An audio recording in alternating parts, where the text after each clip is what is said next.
ఈ బెట్టింగ్ రోగం సాప కింద నీళ్ళ లెక్క వారుకుంటవై మస్తు మందికి అంటింది. కడుపుల సల్లగదలకుంటా కూసున్న కాన్నే పైసలు సంపాదించుకోవచ్చని సోషల్ మీడియాలో ఇన్ఫ్లుయెన్సర్లతోటి అడ్వర్టైజ్ వీడియోలు చేయించి మంచిగా గాలమేస్తుర్రు. ఆ ఇన్ఫ్లుయెన్సర్లు బెట్టింగ్ యాప్ల తాన కోట్ల రూపాయలు దండుకుంటుర్రు. ఫాలోవర్లను బకరాలను చేస్తుర్రు. మీ నమ్మకమే మా పెట్టుబడి అని అడ్డమైన వాళ్ళంతా అమాయకులను నడిగంగల ముంచి వాళ్ళ సావులకు కారణమవుతుర్రు. ఆ సోటి లత్కోరగాళ్లకు గట్టి వార్నింగ్ ఇస్తుండు ఆర్టీసీ ఎండి సజ్జనార్ సారు. నిమిషంలో బెట్టింగ్ వేసి లక్ష సంపాదించి కెమెరా కొన్నా అని బెట్టింగ్ యాప్ ప్రమోషన్ చేసిన భయ్య సన్నీ యాదవ్ అనే యూట్యూబర్ బైకర్ మీద కేసు ఏటట్టే చేసిండ్రు. బెట్టింగ్ యాప్లు ఎంతమంది ఉసురు పోసుకుంటున్నాయి, అలకగా పైసలు సంపాదించవచ్చు, నేను సంపాదించిన మీరు నా లెక్కనే కోట్లు కమాయిస్తారా అని కమ్మగా వీడియోలు చేస్తున్నారు సోకాలు సోషల్ మీడియా ఇన్ఫ్లుయెన్సర్లు. నా బయోలో లింక్ ఉంది, నా పేరు కోడ్ చెప్తే మీకు వెల్కమ్ బోనస్ కూడా వస్తుంది, మరెందుకు ఆలస్యం అనుకుంటా తీయటి మాటలు చెప్పి బోర్లు ఇస్తున్నారు. ఇక వాళ్ళ మాటలు నమ్మి స్టూడెంట్లు, చిన్న చితక జీతాలకు పనిచేసేటోళ్ళు, పైసలు లేకుంటే లోన్ యాపులలో అప్పులు తీసి వాళ్ళ తన అప్పులు చేసి బంగారం వస్తువులు కుదబెట్టి పైసలు బెట్టింగులలో ఆరబోస్తున్నారు. ఇక బైకు నడుపుకుంటా వీడియోలు తీసుకునే భయ్యా సన్నీ యాదవ్ అనే యూట్యూబర్ కూడా అటగోలు బెట్టింగ్ యాప్ల ప్రమోషన్ చేసి జనాలతోటి తిట్లు తింటున్నాడు. అయినా కుక్కతోక వంకరే అన్నట్టు పైసల కక్కుర్తి పడి యాప్ల ప్రమోషన్ చేసి ఫాలోవర్లను నిండా ముంచుతున్నాడు.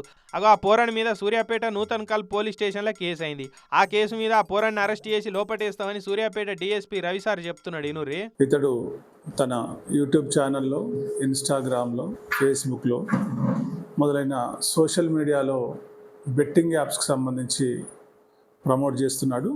దీనివల్ల యువత చెడిపోయే ప్రమాదం ఉంది కాబట్టి అతనిపైన నూతన్కల్ పిఎస్లో ఈ నెల 5వ తారీఖున కేసు నమోదు చేయడం జరిగింది.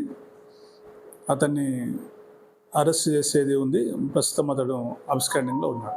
అదాట కథ. బెట్టింగ్ యాప్ల మీద సజ్జనార్ సార్ స్పెషల్ నజరేసి వాళ్ళ మీద సీరియస్ అవుతుండే వరకు చాలా జాగాల్లో వాళ్ళ మీద కేసులు అవుతున్నాయి. ఇట్లా కేసు అయిందని తెలియగానే భయ్యా గారు బాగా అయిపోయారు ఇక దొరకకుండా. ఈ భయ్యా కుయ్యాగాలే కాదు, ఇంకా చాలా మంది సోకాల్డ్ సెలబ్రిటీలని చెప్పుక తిరిగే సుపనాతోళ్ళంతా ఇట్లా ఫాలోవర్ల నమ్మకాన్ని పెట్టుబడి చేసుకొని బెట్టింగ్ యాప్ల తాన కోట్లు తీసుకొని అమ్ముకుంటున్నారు. వాళ్ళు బాగుపడుతున్నారు. కానీ బెట్టింగ్ యాప్లలో పైసలు పెట్టినోడు మాత్రం సాయంత్రం సత్యనాశ అయిపోతున్నాడు. అప్పులు తీర్చే తొవ్వ కనబడక ఆఖరికి బలిమికి జీవి తీసుకుంటున్నారు. అట్లా కోట్ల రూపాయల అప్పులైన వాళ్ళు ఉన్నారు. పొలం జాగాలు అమ్మితే వచ్చిన పైసలను ఓగొట్టుకున్న వాళ్ళు ఉన్నారు.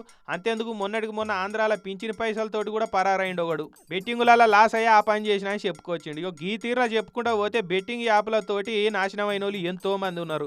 కానీ మేము మంచుకుంటే చాలు, ఎవడేడ చేస్తే మాకేందన్నట్టు ఈ సోషల్ మీడియా ఇన్ఫ్లుయెన్సర్ గాళ్ళు పైసలు ఇస్తే పెండ్ అయినా తింటాం అన్నట్టు అడ్వర్టైజులు చేసి మందిని ఆ రొచ్చులకు నా బయోలో లింక్ ఇచ్చినా అనుకుంటా గుంజుతున్నారు.